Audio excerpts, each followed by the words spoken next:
I didn't shoot anybody, sir. I haven't been told what I'm here for. I'm just a patsy.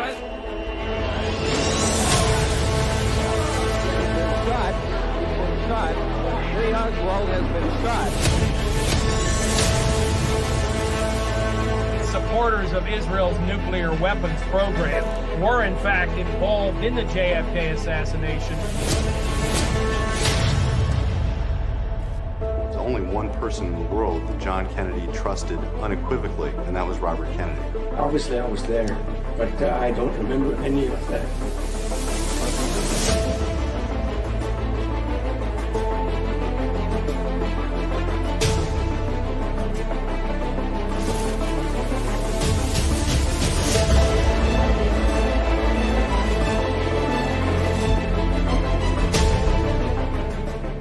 Par un étrange paradoxe, les auteurs qui défendent la thèse consensuelle du complot émanant de la CIA appuient largement leur argumentation sur la biographie d'Oswald, alors même qu'ils nient la culpabilité d'Oswald. C'est à peu près aussi utile que d'enquêter sur Oussama Ben Laden pour élucider les attentats du 11 septembre.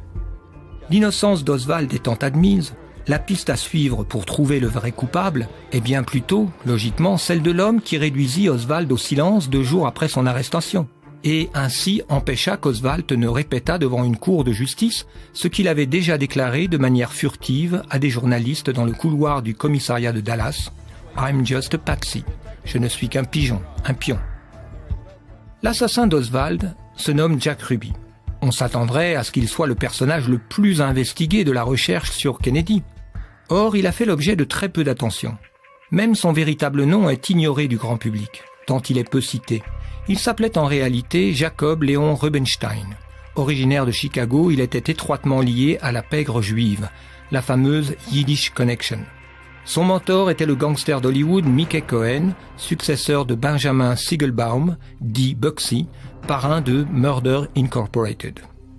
Cohen était lui-même en contact avec Menahem Begin, l'ancien chef terroriste de l'Irgun, spécialiste des attentats sous fausse bannière. Cohen avoue dans son autobiographie, je cite, « Je me suis tellement passionné pour Israël que j'ai mis de côté bon nombre de mes activités. Je ne faisais plus rien d'autre que m'occuper de cette guerre de l'Irgun. » Fin de citation. On sait de plus que Ruby téléphona à un associé de Mickey Cohen, Al Gruber, juste après l'arrestation d'Oswald. C'est alors, très probablement, qu'il reçut un contrat qu'il ne pouvait pas refuser, pour des raisons probablement liées à ses dettes. Ruby mourut en prison en 1967.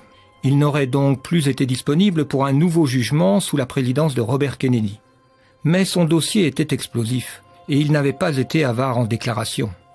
Par exemple, il avait confié à son avocat William Kunstler, qui le rapporte dans son autobiographie, qu'il avait liquidé Oswald, je cite, « pour les Juifs ». Et il avait fait la même déclaration à son rabbin Hillel Silverman. Ruby n'est qu'un maillon intermédiaire d'un complot qui commence par le guet-apens de Dallas, qui se prolonge par le cover-up de la commission Warren et implique un pacte de silence avec les directions des grands médias. À chaque étape, on trouve les empreintes de l'État profond israélien. Commençons par le guet-apens de Dallas. N'ayant pas de caractère présidentiel officiel, le voyage de John Kennedy à Dallas était sponsorisé et planifié par une organisation nommée le Conseil citoyen de Dallas, Dallas Citizens Council. Kennedy était sur le chemin du gala, organisé en son honneur par cette institution lorsqu'il fut abattu. Le Conseil citoyen de Dallas était un puissant groupe d'influence dominé par des affairistes juifs comme le richissime Julius Sheps, décrit dans un livre sur la communauté juive du Texas comme, je cite, « membre de chaque synagogue en ville et chef de facto de la communauté juive ». Abraham Zapruder, l'homme qui filma l'assassinat de John Kennedy et vendit son film pour $150 000 au magazine Life, était membre du Dallas Citizens Council. Interviewé le jour même à la télévision, Zapruder ne pouvait réprimer sa satisfaction. Le comité d'accueil de Kennedy à Dallas était présidé par un autre membre éminent de la communauté juive texane, le publicitaire Sam Bloom. Selon l'ancien officier des services secrets britanniques John Hugh Wilson, c'est Bloom qui, je cite, suggéra à la police de rendre Oswald accessible à la presse. Il suggéra aussi, contre l'avis explicite du FBI local, qu'on déplaça l'assassin présumé du commissariat à la prison de Dallas afin de donner aux journalistes une bonne histoire et des images. Fin de citation. C'est durant ce déplacement qu'Oswald fut abattu par Ruby. Hugh Wilson explique encore, lorsque les policiers fouillèrent le domicile de Ruby, ils trouvèrent une note avec le nom, l'adresse et le numéro de téléphone de Bloom. Après la tragédie de Dallas, les Sayanim d'Israël furent aussi très actifs dans la fabrication du mensonge d'État. À part son président Earl Warren, choisi pour son rôle figuratif en tant que président de la Cour suprême, les hommes clés de la commission d'enquête étaient tous soit des ennemis de Kennedy, comme Allen Dulles, le directeur de la CIA viré par Kennedy en 1961, soit d'ardents sionistes, comme Arlen Specter, qui sera, à sa mort en 2012, officiellement regretté par le gouvernement israélien comme, je cite, un infatigable défenseur de l'État juif. Specter était l'inventeur de la théorie de la balle unique, connue par les sceptiques comme la balle magique, qui prétend qu'une seule balle tirée par Oswald aurait causé 7 blessures à Kennedy et à John Connally assis devant lui, avant d'être retrouvé intact sur un chariot d'hôpital. À toutes les étapes de la mise en scène, on trouve donc une cabale sioniste incluant des hommes d'affaires, des politiciens et des gangsters, tous dévoués à Israël, sans oublier les directeurs de journaux. Leur mobile le plus probable a été révélé dans les années 1990 par 2 livres, The Samson Option de Seymour Hersh et Israel and the Bomb de Avner Cohen, et le sujet a par la suite été repris par d'autres ouvrages comme The Bomb in the Basement de l'historien israélien Michael Karpin. Il ressort de ces enquêtes que Kennedy, mis au courant par la CIA du projet d'armement nucléaire mené secrètement par Israël dans son laboratoire de Dimona dans le désert du Negev, était fermement déterminé à faire échouer ce projet. Il s'était engagé dans un bras de fer avec David Ben-Gourion, qui était à la fois le Premier ministre et le ministre de la Défense d'Israël. Ben-Gourion était convaincu qu'en voulant empêcher Israël d'acquérir la bombe, Kennedy mettait en danger la survie même de l'État juif, auquel il avait consacré sa vie entière. Il écrivit dans une de ses dernières lettres à JFK « Monsieur le Président, mon peuple a le droit d'exister et cette existence est en danger ».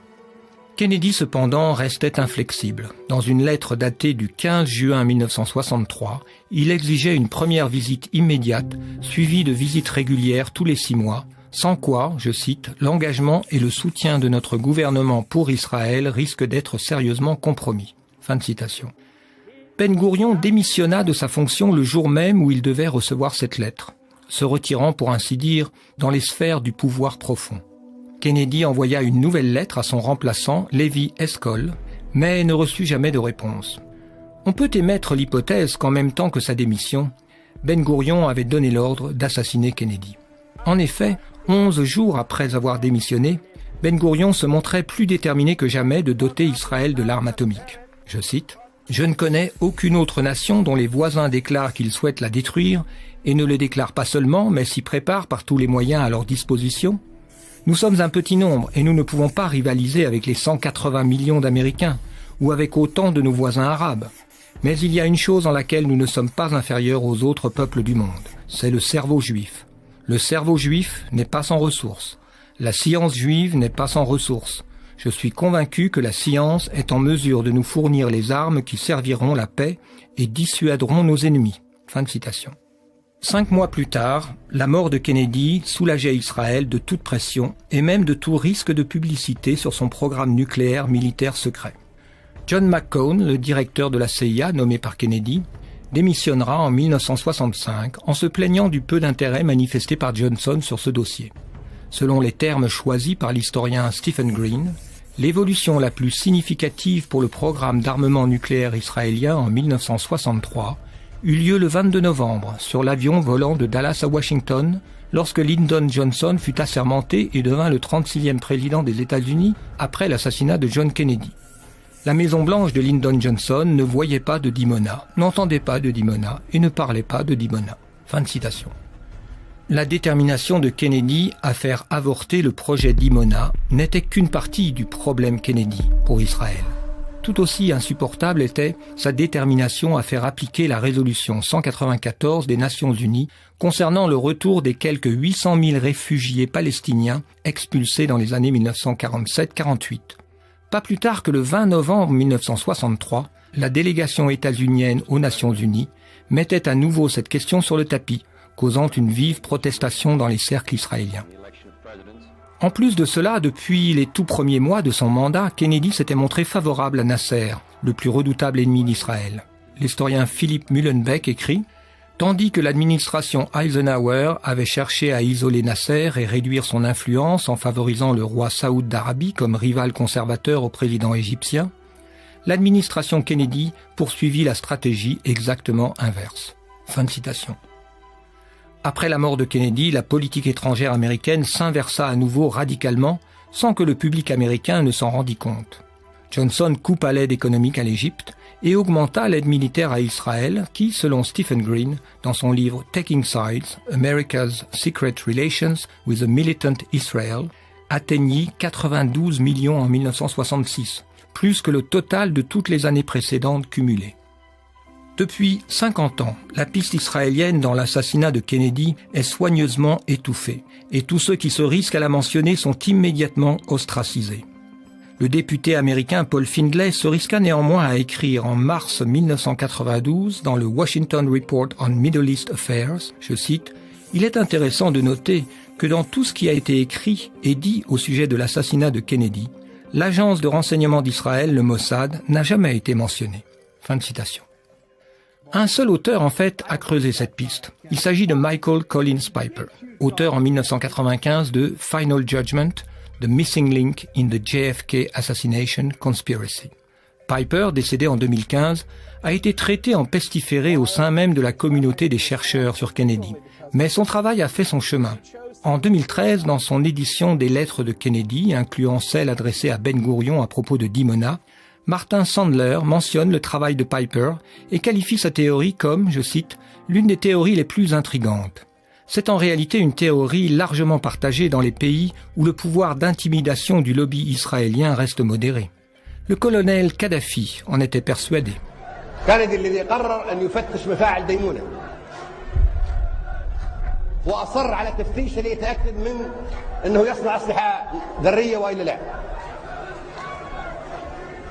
ورفض الإسرائيليون وأخيرا أصر هو على التفتيش. كان المخرج من هذه الأزمة هو استقالة بن غوريون. استقال حتى لا يوافق على تفتيش مفاعل ديمونة وأعطى الضوء الأخضر بقتل كندي، وهكذا قتل كندي بسبب مفاعل ديمونة وإصراره على تفتيشه. Le 23 septembre 2009, Kadhafi eut l'audace de réclamer à ce sujet une enquête internationale devant l'Assemblée générale des Nations unies.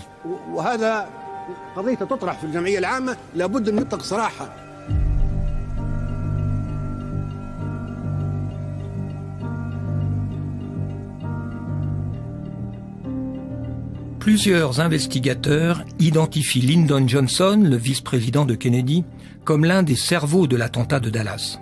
Il est certain en effet que les conspirateurs n'ont pu agir qu'avec l'assurance préalable que Johnson, propulsé à la tête de l'État dès l'annonce de la mort de Kennedy, les couvrirait. Le climat de crise nationale créé par l'événement permit à Johnson d'intimider la justice et la presse. Il est non moins certain que Johnson participa activement à l'élaboration du complot. Ancien sénateur du Texas, il a pu mobiliser des complicités haut placées dans son fief de Dallas pour faciliter le guet-apens. Johnson exerçait aussi un contrôle étroit sur la Navy, à la tête de laquelle il avait réussi à faire nommer successivement deux de ses partenaires d'affaires texans, John Connally puis Fred Korth. Or, c'est à l'hôpital de la Navy à Washington que fut réalisée l'autopsie falsifiée du président Kennedy, après que son corps fut littéralement arraché des mains des médecins légistes de l'hôpital Parkland à Dallas. C'est le rapport de la Navy qui établira que la balle mortelle est entrée par l'arrière du crâne. Contrairement à une rumeur tenace mais infondée, c'est aussi à la Navy et non à la CIA qu'avait été recruté Lee Harvey Oswald, le pion programmé pour servir de bouc émissaire et disparaître. Oswald était en effet un marine et avait travaillé au Japon pour l'Office of Naval Intelligence, ONI, la branche espionnage de la Navy. Johnson avait profité de son influence à la Navy pour participer à la plus gigantesque affaire de corruption au sein du complexe militaro-industriel. Son complice texan, Fred Korth, fut forcé de démissionner de son poste de secrétaire à la Navy en novembre 1963, après que le département de la justice, dirigé par Robert Kennedy, l'eût mis en cause dans l'attribution frauduleuse à l'entreprise texane General Dynamics d'un marché d'armement de 7 milliards de dollars, le plus gros marché d'armement à l'époque. Le secrétaire personnel de Johnson, Bobby Baker, était également inculpé et l'affaire menaçait de faire tomber Johnson lui-même. En raison de cette affaire, John Kennedy était déterminé à changer de vice-président pour sa campagne de réélection en 1964. Se trouvant à Dallas la veille de la visite fatidique du président, Richard Nixon en profita pour ébruiter la rumeur, comme le rapporta le Dallas Morning News du 22 novembre. Je cite, « Nixon prédit que JFK laissera tomber Johnson ». Fin de citation.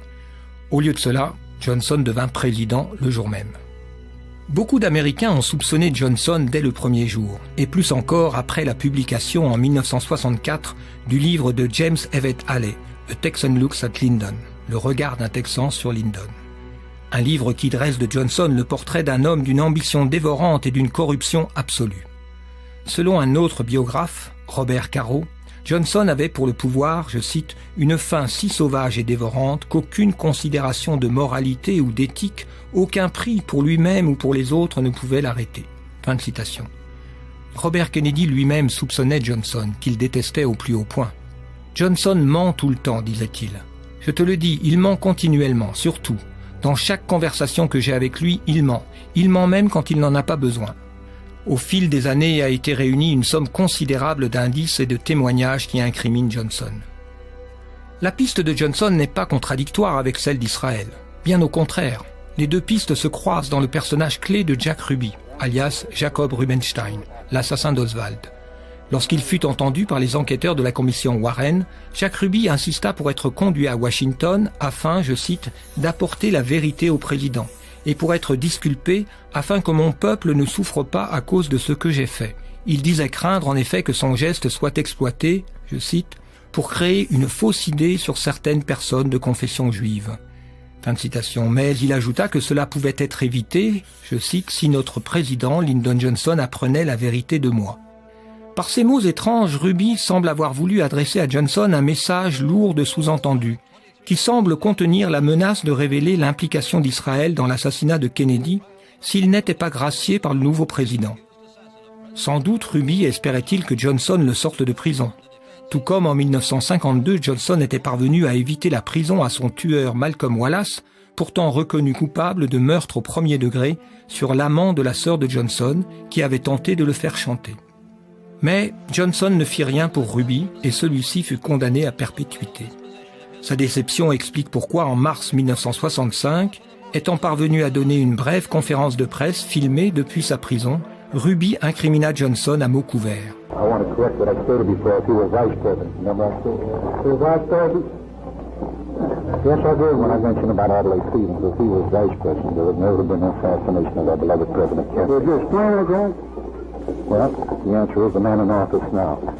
La déposition de Ruby à la commission Warren fut obtenue et publiée par la journaliste Dorothy Kilgallen dans le New York Journal American du 18 et 20 août 1964.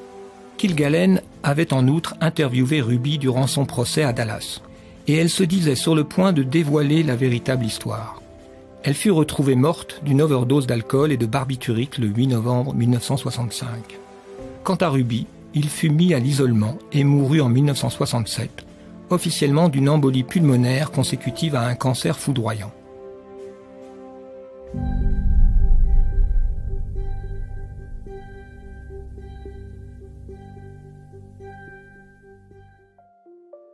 Ruby n'est pas le seul élément qui relie Johnson et Israël, loin de là. En réalité, Johnson a toujours été l'homme d'Israël. Ses campagnes électorales étaient financées depuis 1948 par le célèbre leveur de fonds Abraham Feinberg, également président de l'association Americans for Haganah Incorporated. C'est ce même Abraham Feinberg qui, après les primaires démocrates de 1960, fit à Kennedy la proposition suivante rapportée par Kennedy lui-même. Je cite, « Nous savons que votre campagne est en difficulté. Nous sommes prêts à payer vos notes si vous nous laissez le contrôle de votre politique au Moyen-Orient. » Fin de citation. Et ce sont deux sionistes notoires, le directeur du Washington Post Philip Graham et son éditorialiste Joseph Alsop, qui se chargèrent de convaincre Kennedy de choisir Johnson comme vice-président. Il suffisait pour cela de parler à Kennedy de ses aventures extra-conjugales, dont Edgar Hoover, très proche de Johnson, détenait des preuves. Selon Evelyn Lincoln, qui fut la secrétaire de Kennedy pendant 12 ans, je cite, « Jack savait que Hoover et LBJ auraient fait courir partout des histoires de femmes. » Kennedy confia lui-même à son assistant Hyman Raskin, je cite, « Nous n'avions jamais considéré Lyndon, mais ces bâtards essayaient de me coincer. Ils m'ont menacé de me causer des problèmes et je n'ai pas besoin de problèmes supplémentaires. » Fin de citation. C'est ainsi que, contraint par le réseau sioniste et malgré l'opposition farouche de son frère Robert, John fut forcé de choisir Johnson comme vice-président. En 2013, l'Associated Press divulgua des enregistrements du bureau ovale démontrant, je cite, la connexion personnelle et souvent émotionnelle de Johnson avec Israël. Un article du Five Towns Jewish Times, publié sous le titre étonnant de « Notre premier président juif, Lyndon Johnson ?» rappelle le soutien constant de Johnson pour les Juifs depuis les années 40 et conclut « Le président Johnson a fermement orienté la politique américaine dans une direction pro-Israël. Dans une perspective historique, le pont aérien d'urgence vers Israël en 1973, le soutien diplomatique constant, l'assistance économique et militaire et les liens stratégiques entre les deux pays peuvent être mis au crédit des graines plantées par Johnson. » Fin de citation. L'article mentionne également que des recherches dans l'histoire personnelle de Johnson indiquent que son intérêt pour le peuple juif est un héritage de sa famille. Sa tante Jessie Johnson Hatcher, qui eut sur lui une influence majeure, était membre de la Zionist Organization of America. La lignée des mères juives peut être retracée sur 3 générations dans l'arbre généalogique de Lyndon Johnson. Il fait peu de doute qu'il était juif. Fin de citation. Peu importe au fond les loyautés ou motivations secrètes de Johnson. Ce qui est certain, c'est que grâce à Johnson, Israël a pu se doter de la bombe atomique et mettre à exécution son plan d'annexion des territoires palestiniens. En s'appuyant sur les faucons du Pentagone et de la CIA que Kennedy avait bridés, Johnson intensifia la guerre froide et créa le climat de tension approprié pour qu'Israël et ses relais médiatiques aux États-Unis puissent diaboliser Nasser et renforcer son propre statut d'allié indispensable. C'est en 1967, par la guerre des 6 jours, qu'Israël parvint à tripler sa superficie, tout en créant l'illusion d'agir en légitime défense, en faisant passer des mouvements défensifs de l'armée égyptienne pour des préparatifs d'agression, sous les applaudissements de la presse américaine. Le mensonge israélien ne pouvait tromper les renseignements américains, mais Johnson avait donné son feu vert à l'attaque israélienne et autorisé la CIA à transmettre aux Israéliens les positions précises des bases aériennes égyptiennes, ce qui leur permit de réduire à l'impuissance l'aviation égyptienne en quelques heures. 4 jours après le début de l'attaque israélienne, Nasser avait accepté la demande de cessez-le-feu du Conseil de sécurité de l'ONU. C'était trop tôt pour Israël, qui n'avait pas encore atteint tous ses objectifs. C'est alors que le 8 juin eut lieu l'attaque du USS Liberty, un navire de la NSA, stationné en eau internationale au large du Sinaï. They drop napalm and strafe its decks with rockets, cannon fire and armor-piercing rounds before trying to sink it with torpedoes.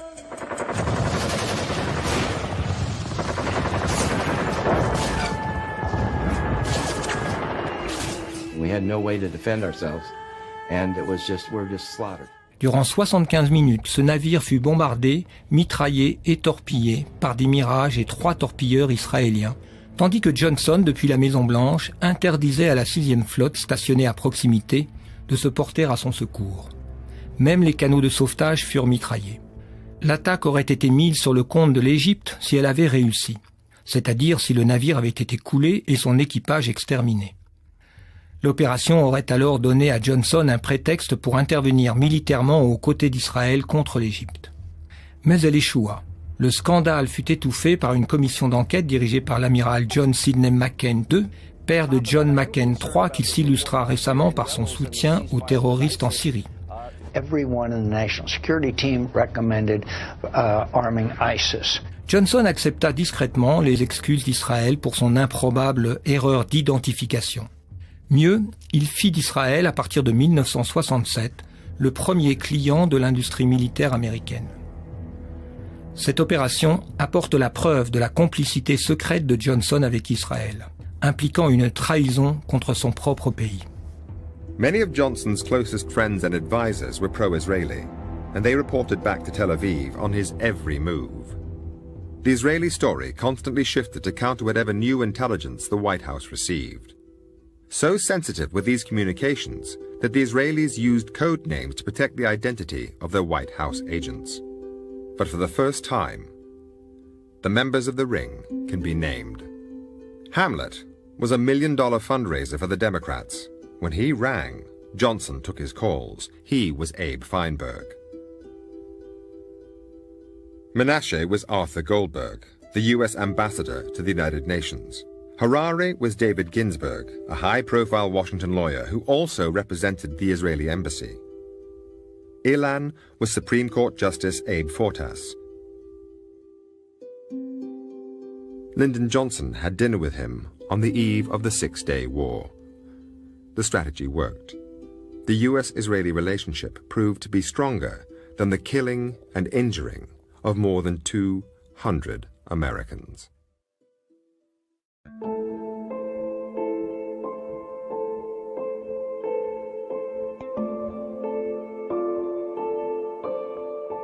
Pour conclure, outre le fait que John et Robert étaient frères, leurs assassinats ont au moins deux choses en commun, Johnson et Israël. Premièrement, leur mort encadre précisément la présidence de Lyndon Johnson, marquée par d'autres assassinats politiques, comme celui de Martin Luther King. Johnson supervisa les deux enquêtes. Deuxièmement, dans chacune de ces deux enquêtes, l'élément central qui contredit la thèse officielle oriente fortement les soupçons vers l'état profond israélien. Dans le cas de Robert, c'est la manipulation d'un Palestinien très suggestionnable dans le but de faire apparaître le meurtre de Robert comme motivé par la haine d'Israël. Dans le cas de John, c'est l'intervention d'un gangster juif lié à l'Irgun pour liquider le pigeon Oswald. Or, ces deux éléments communs dans les assassinats des frères Kennedy, Johnson et Israël, sont eux-mêmes étroitement liés, au point de se confondre, car Johnson est un homme de main d'Israël, tout comme Ruby, bien qu'à un autre niveau. Les preuves d'un lien occulte très puissant entre Johnson et Israël incluent la haute trahison de Johnson dans l'affaire du US Liberty. Le lien causal entre les deux assassinats apparaît alors clairement. Même si Robert avait été pro-Israël, Israël et Johnson auraient eu une raison impérative de l'éliminer avant qu'il n'accède à la Maison-Blanche et qu'il ne rouvre l'enquête sur l'assassinat de son frère. Il apparaît finalement que pour résoudre l'assassinat de John Kennedy, il suffit de s'intéresser aux deux assassinats qui lui sont liés. Premièrement, l'assassinat de Lee Harvey Oswald, l'homme dont le procès risquait de faire tomber les masques. Deuxièmement, l'assassinat de Robert Kennedy, l'homme qui aurait pu rouvrir l'enquête. Or, l'assassinat d'Oswald et celui de Robert Kennedy portent tous deux, bien que de façon très différente, la signature du pouvoir profond israélien. Le sentiment profond d'une terrible vérité cachée sur les assassinats en série des Kennedy hante la psyché collective américaine, un peu comme une crypte au sens psychanalytique. Un secret refoulé qui travaille en profondeur l'inconscient de l'Amérique et dont le dévoilement menace l'identité même de la nation. Ce mensonge a rendu l'Amérique vulnérable à d'autres mensonges, car tout mensonge crée une prédisposition au mensonge et même la nécessité d'autres mensonges pour le couvrir. La crypte se transforme en abîme à mesure qu'un mensonge vient s'enfouir dans un autre. Inversement, le dévoilement d'un mensonge menace le dévoilement d'autres mensonges. C'est pourquoi l'on constate encore aujourd'hui, 50 ans après, une volonté farouche de pérenniser le mensonge sur la mort de Kennedy. Le dévoilement de la vérité sur Kennedy conduira inéluctablement au dévoilement de la vérité sur le 11 septembre et à la prise de conscience de tous les autres mensonges par lesquels les États-Unis et le monde ont été entraînés dans des guerres contre les ennemis d'Israël. Carl Jung, le psychologue de l'inconscient collectif, disait que le caractère mythique d'une vie exprime précisément qu'elle a une portée humaine générale. La vie et la mort des Kennedy possèdent une telle dimension. La dynastie Kennedy incarnait la racine et la branche catholique irlandaise du peuple américain, avec tout ce que cela représente d'antagonisme au puritanisme anglais, la branche la plus judaïsée du christianisme. Cet antagonisme renvoie aux martyrs de l'Irlande catholique sous l'oppression anglaise. Durant la Seconde Guerre mondiale, la République irlandaise est restée neutre, refusant de s'allier aux Britanniques. Après la guerre, le mouvement catholique américain en paya le prix. Joe Kennedy, le père de John et Robert, émit en privé l'opinion que, je cite, « les Juifs avaient gagné la guerre ». Sur le plan culturel, l'influence irlandaise commençait à décliner. Dans ce contexte, la présidence de John Kennedy était dans la psyché collective et dans la destinée des États-Unis, riche d'implications spirituelles. Cette signification méta-historique du pouvoir des Kennedy n'échappait pas aux Juifs sionistes, habités, eux, par le projet géopolitique suprémaciste de l'Ancien Testament, et plaçant tous leurs espoirs sur leur capacité à infléchir la politique étrangère états-unienne au profit d'Israël. Il y a dans la tragédie des Kennedy une signification providentielle. C'est pourquoi la lumière sur cette affaire marquera le début de la fin du contrôle mental exercé par le mouvement sioniste sur l'Amérique et l'Occident en général. Les frères Kennedy pourront alors recevoir le culte national qu'ils méritent.